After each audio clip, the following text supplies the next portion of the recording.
Okay.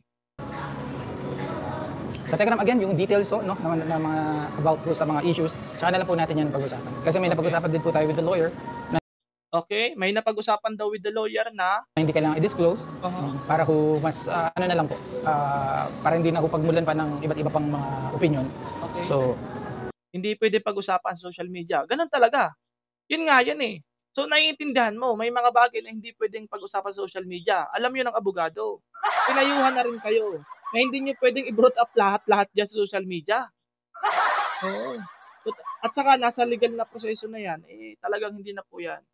Ang purpose kasi niyan dapat kasi ano na lang, closure na lang dapat. Sabi nung tanong nung lawyer kay Dave, anong gusto mo? Peace of mind? O sige, mag-last live kayo. Panawagan nyo sa mga audience nyo na tigilan na yung kababash. Parang lalong mababash dito si Dave. ayan. So, Kuya Dave, ingat ka dito, no? At galingan mo sa pag-aaral mo Okay? at makikinig ka sa payo ng mga gumagabay sa'yo. Alright? At ayun, focus ka lang. At ayun. Wala man lang kunting topic sa likod na, sorry Dave. Wala man lang kunting topic, puro payo lang. Wala man lang. Pasensya na Kuya Dave. Wala man lang kahit pasensya. Yun yung inaabangan ko eh. So yun, ganda ka. Sa tingin ko, ito lang po yung magiging buod ng atin munang pag-uusap po ngayon. So tsaka na po yung iba ka-tekram. No? At basta kuya, kapag tanggap lang. Lagi ko naman sinasabi sa'yo, kapag kung alam mo sa sarili mo, may pagkakamali ka at nakakarinig ka, di ba?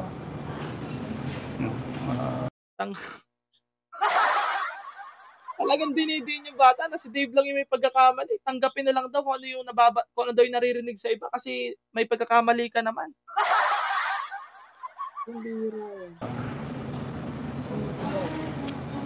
Ganun po talaga ka-tekram. Kaya di mo na hindi ka makainom? Ganun daw talaga, kaya daw nakakarinig ng masasakit na salita kasi may pagkakamali si Dave. Si Dave lang yung may mali. Walang hiya yan. Tara. Kasi okay na. Sige. So yun, shoutout po sa 3,000 at again, ka-tekram, no? Both side, no? Pati po sa mga tao po na nasa side po ni Kuya Dave, no? Ikaw, anong gusto mong sabihin sa kanila? Wala lang po tayo. Ay, ito, may message si Dave. Kumbaga, wag na natin. Ikaw, anong gusto mong sabihin sa kanila? Wala lang po tayo. Kumbaga, wag na natin palakihin pa. Kasi napag-usapan naman yun po. Hindi naman po kami nag-usap ng kami lang po nila dito. Nandun pa rin po si attorney. O yun nga eh, alam namin yan Dave. Alam namin yan Dave, na yan ay sa legal process na yan. Wag na daw palakihin. Oo, ito, yan yung ine-expect ko talaga na wag nang palakihin. Eh kaya lang hindi mo yata, ito kukontrahin na kita dyan Dave. Kukontrahin na kita dyan Dave. Hindi mo yata nakikita na ikaw pa rin yung sinisisi. In the end, ikaw pa rin ang mali. Ikaw lang yung kawawa dyan. In the end, ikaw lang yung mali. Ikaw pa rin yung sisisihin ng mga tao. Yes, possible, Dave. Possible, Dave, na kinumbinsi ka nung PAW na para matigil na, mag-usap na kayo, mag-broadcast na kayo, nagkasundo na. Possible na gano'n, kaya napapayag ka. Pero sisi ang ginagawa sa'yo ni John. Oo. So wala naman na pong masyadong issue sana dito. Wala na dito masyadong issue sana, kaya lang ay kawawang-kawawa ka dyan, Dave. Puro sisi ang inaabot mo lang. Na ang purpose dapat niyan ay closure na lang, puro sisi pa. Hindi man lang nga nagtapik sa'yo yung tiyuin mo na pasensya ka na pamangkin. Wala man lang ganon. So, hindi po siya parang usap na kunwarian lang. O, hindi talaga usap na kunwarihan yan, legal na usapan na yan. Oo, naiintindihan ko yan, legal na usapan na yan at dapat sinusunod dyan ni John yung kung ano yung talaga yung payo ng lawyer. Eh bakit ngayon ang dami-dami pa rin? Tingnan nyo po mga kapambira. Tingnan nyo. Pakita ko lang po sa inyo yung wait lang wait lang. Pakita ko po sa inyo yung pakita ko po sa inyo yung ano ngayon. Oh, yan oh. Pagbukas-bukas mo ng YouTube, ayan yung lalabas. Si Japina, si Hilario, nalagay sa alanganin ng Channel ni BJ dahil sa issue. Nakita niyo po? Pagka-open ko ng YouTube, yan yung lalabas. Ibig sabihin, hindi po talaga na-serve yung purpose. Ako, di pa ako nakakausad. Diyan pa lang ako sa video niya nakapokus. Diyan pa lang ako nakapokus ha. Ibig sabihin, tama yung aking analyzation mga kapambira. Hindi po na-serve yung purpose nung video na to na dapat matuldukan. Kasi hindi po sumunod yung kanilang mga defender, hindi po sumunod. Hindi sumunod yung mga defender nila. Nakuha po ninyo. Yung live na Manininang Daisy, wala na pong masyadong banat doon. Pinapaliwanag lang po niya yung side ni Kuya, kontra doon sa mga defender, sa mga supporters ni Dave na para bang biglang natabangan. Meron kasi mga ganon, mga kapambira. Pati nga po ako eh. Pero nung narinig ko yung paliwanag ni Ninang Daisy, ay nabuhayan ulit ako na tama lang naman pala yung ginawa ni Dave. Pero yung mga reactor nyo, sige pa rin ang banat. Ibig sabihin, hindi sumusunod sa inyo. Hindi nyo kaya pasunurin. Ay, nako. Yeah. Kumbaga, may process tayo na nangyari. Wala akong napag-usapan na hindi po masusunod. At saka lahat po, Tama. Ano? Yeah. Kumbaga, may process tayo na nangyari. wala akong napag-usapan na hindi po masusunod. At saka Walang napag-usapan na hindi masusunod. Ay dapat talaga mag-obey kayo kasi yan ay legal na po yan. Dapat po kung ano po yung in-advise sa inyo, doon kayo nag-focus. Siguro naman, pwede nyo namang i-PM or mag-live ka or mag-vlog ka, public announcement doon sa mga defender na nag-declare na po kami, natigilan na po yung issue ng Tekram Dave. Bakit? Banat pa rin kayo ng banat. Kung ganyan po ang gagawin ninyo at ipagpapatuloy nyo po yan, wala po kami magagawa, tatanggalin po namin kayo sa community namin. I-announce po namin sa aming community na huwag kayong suportahan kasi hindi kayo sumusunod sa rules na binibigay namin. At hindi kayo sumusunod sa napag-usapan. Diba? Ako, sa totoo lang, kapag sinabi po ni Dave na talagang wag nang sumagot, hindi na po tayo sasagot. Wala na. As hindi nyo na ako makikita sa issue ni Dave. Hindi na po ako dyan magpapakita. Pero, buti na lang po napanood ko to. Aping-aping na naman dyan si Dave. Tapos tingnan nyo naman. Asan pa baga dito? Asan pa yung iba dito? Ayan 21 hours ago. Ay nako po. Akala nyo ba? 8 hours ago. Diba?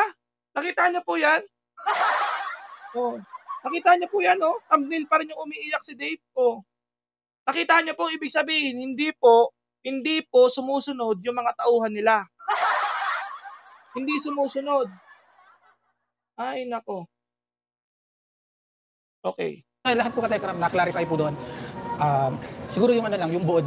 Napag-usapan po doon yung about po sa mga gamit niya, napag-usapan po doon yung about doon sa monetary fund po niya. Pati monetary fund pala, napag-usapan na pala dyan. Akala ko ba, motor lang pag-uusapan dyan. Pati pala monetary fund. Sabagay, wala namang problema kasi para overall closure na nga, kinater na para sa kapakanan ninyong dalawa parehas, para magkasundo na. Pero, nako. Ako po ay may naiisip. Meron akong kutob. Meron akong kutob mga kapambihira. Wag nyo lulukuhin yung bata ha. Ipangako nyo yan. Ipangako nyo yan sa amin. Wag nyong lulukuhin yung bata. Kung ano yung napagkasunduan, mag-follow kayo. Okay?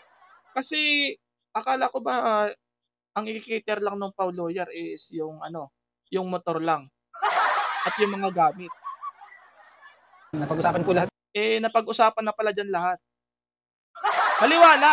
Maliwanag po si Jun mismo nagsalita, napag-usapan na po dun lahat. Kasama yung monetary fund. Ayaw pang banggitin ni Jun na college fund eh. pinalitan niya ng ano, pinalitan niya ng terminology. Pinalitan po niya. Okay? Pinalitan niya ng terms. Monetary fund na lang, hindi na college fund. Okay? Sige. doon, pero yung detalye ay hindi na po natin kailangan pang ma-disclose dahil yun po ay pag-uusapan pa, no? Oo, tama. Pag-uusapan pa. Kasi nga may follow-up pa yan. Hindi pa yan tapos talaga. Ibig sabihin, hindi pa po tapos talaga. Kahit hindi pa po tapos yung usapan, nag-live na kayo, na nagkasundo na kayo, dapat ay panindigan na po ninyo yan. Oo. Dapat talagang wag na po ninyong patagalin. Okay? At pero okay naman po, wala akong tensyon, wala akong naging komplikado. At Walang komplikado, walang tensyon. Dapat lang. Tama lang naman yun. ayan. So, yun po kadagdag. Okay? Maliwanag. Maliwanag po napag-usapan na po lahat. Wala daw tensyon. Hindi naman daw komplikado. Siguraduhin nyo lang kami ay pinaglalaban lang namin yung karapatan ng bata. Initatanggo lang namin yung bata. Tingnan nyo naman. Diyan sa video na yan, sinisisi pa rin yung bata. Kita-kits po tayo sa mga susunod. And, ayun. Anything more? Yun lang po. Yun lang. Okay. Wala na. Ano pa? Basa nga muna tayo ng comment na naig. Pagmamahal ng mananaig. Sabi niya, ayan, I understand your emotions and your feelings. Ano daw? Pero ayan, pakalmahin po natin ang ating kalooban. Kung meron man pong labis na nasaktan din po dito is, alam po namin nasaktan po kayo, pero ang number one pong nasaktan po dito, syempre, yung both side, actually, pareho naman pong nasaktan, ano? Para sa saktan, yan, medyo unti-unti na, nare-recognize mo na. At, pero pinipili po namin na buksan po yung pintuan ng kapayapaan, right? Tama! Maganda yan! Bukas Wala na, mag-end na po yung video. Di man lang tayo makakita ng kahit content topic. baka konti lang. Bukas na bukas. Para sa kaayusan. Alright. Ayun naman ka, bukas na bukas po. Bukas na bukas daw para sa kayusan, okay? Pilit. Hindi ka pinilit. Hindi daw pinilit. Okay? Siguraduhin nyo na hindi pinilit yan. Tinulak. Hindi ito. Galing sa puso. Okay. Magaling. Ayun ka, Tekra. Ibig sabihin, ginusto po talaga ni Dave yan na magkaroon na ng closure. Kasi noon pa po sa mga live kay Daisy, gusto na po talaga ni Dave ng closure. Wala lang pong response yung kabila. Kinailangan pa ng demand letter para magkaroon ng closure. Okay. Katekram, lahat po nagkakamali. So, minsan sa buhay din po natin ay may pagkakamali po tayo nagagawa. Ang mahalaga po is i-acknowledge po natin yung pagkakamali para matutuho tayo. Hanggat hindi ina-acknowledge yung pagkakamali, hindi mo matututunan yung aral dun sa karanasan na yun. Okay. Si Dave na naman yung kailangan matuto. Walang pag-recognize sa pagkakamali ninyo. Puro kay Dave lang yan. Okay. So, alright, no, shoutout po sa 3,349. At wag na nating gawan pa ng anumang issue pa ito, Itong ginagawa ko take note hindi po ito issue. Hindi po ito issue, ini-interpret ko lang po yung senaryong nangyayari dyan. Hindi po yan issue. Lahat po ng sinasabi ko, yan yung mapapanood nyo. Kaya nga pinapresent ko yung video para hindi po tayo ma-mislead, para hindi tayo gumawa ng chismis.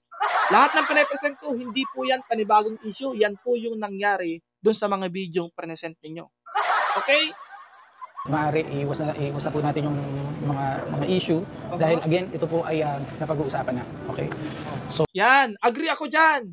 Pakisabihan Jun. Pang-ilang araw na yan? 1 day ago o pangalawang araw ngayon. Pakisabihan yung mga reactor ninyo kasi kung talagang ang panawagan ninyo ay closure, dapat yung mga reactor ninyo tumahimik na rin. Oo. Tumahimik na rin at wag nang gambalain pa yung mga wakwak, wag na rin gambalain pa si Dave.